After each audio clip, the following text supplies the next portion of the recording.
I loved the original cottage, but there were a couple of things that bugged me. Oh, these bugs are nasty! So we spent the summer fixing it up. What do you think? And now you get to check out how I did. I'm so relieved, because this worked. So far, I've shown you some bedrooms, the bathrooms, and a brand new porch. This time, it's the living room. I'm Sarah, and every day my life revolves around design. This is my journal of what's happening right now in my world as a creator, an entrepreneur, a partner, and a mom. And I'm sharing it with you. So let's go. Today is another chapter in my design life.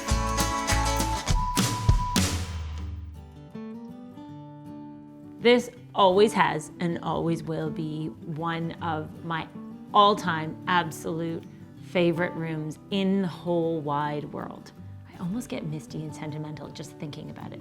This is one of those spaces where I can always conjure up the feeling of what it feels like to be in this space.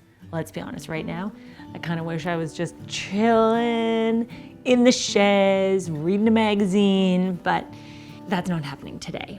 That's gonna happen someday in the very, very, very near future. And the key to this room is we originally built this room 11 years ago, and the whole goal for building this room was, we always call this room the storm room.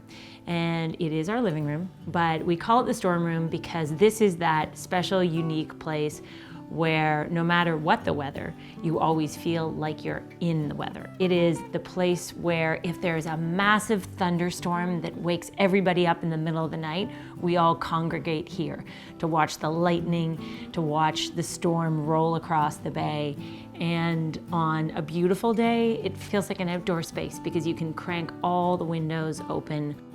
I've been here a couple of days now working with Sarah, and we've had hot sun, cold rain, wind, pink sunsets, orange sunsets. It's really the changing landscape is surprising. Like there's so much different weather, and that makes you feel like you're in nature. It really makes you feel like you're in the rugged wild.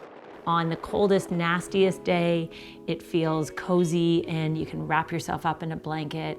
There's also that contrast of the wild of nature and the wonderful comforts that are provided here because of the way that this house is set up. You have comfortable beds, sumptuous fabrics, all of the things that you would want in order to have a luxury home away from home or holiday home, but none of it feels too fussy because you do have that really wild of nature right next to you. This room has always been great, and my goal in terms of making any changes was how can we make it better?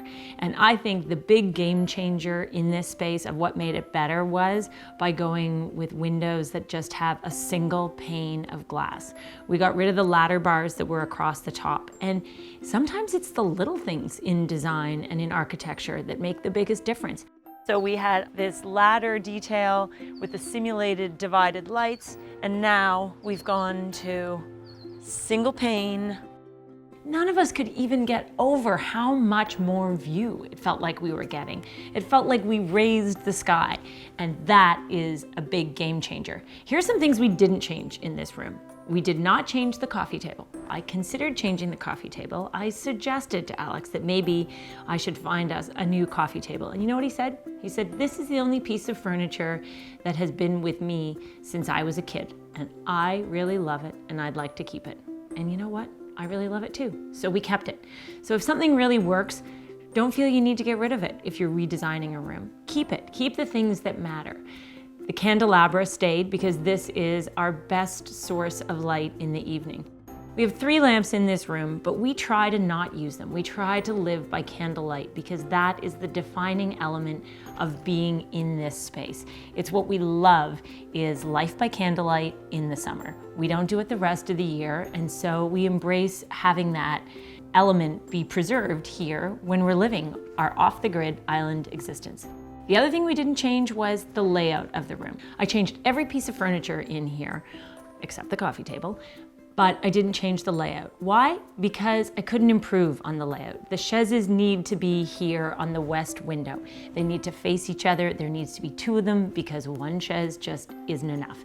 The same goes for the placement of the sofa and the 2 sets of chairs. However, what I was able to do, thanks to 11 years of experience living in this room, was to tweak them to make them the best they could possibly be. So we replaced the old pair of linen chairs with a pair of vintage rattan swivel chairs. Lately, the universe is sending me rattan swivel chairs. It's amazing, it's the little things, but they make a huge difference. The swivel rattan chairs in the living room, so you can spin around and just watch outside or play a game. What's great about these is Alex and Fiona love to play backgammon first thing in the morning, and they swivel them to face each other, and they use the little concrete table as their games table for their backgammon board. Then, if it's stormy or there's something interesting to watch outside, you can just swivel it and you can sit inside while feeling like you're outside. So I tweaked all the furnishings to make them feel a little bit more crisp and streamlined, and I adjusted all of the pillow fabrics. Everything is just light, pre-washed, natural cotton linen blend. So all of the fabrics are pre-washed, which means I can zip off the covers and throw them in the washing machine and throw them in the dryer, and it can be really easy breezy living in this room, which is super important to me as the mom and as the head housekeeper in this house.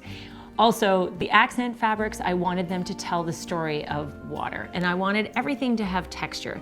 So I added a carpet underfoot, and this was a bit of a game changer. Some people in the family, let's say half of the family, was opposed to the idea of having any rugs in here, and half the family was in favor.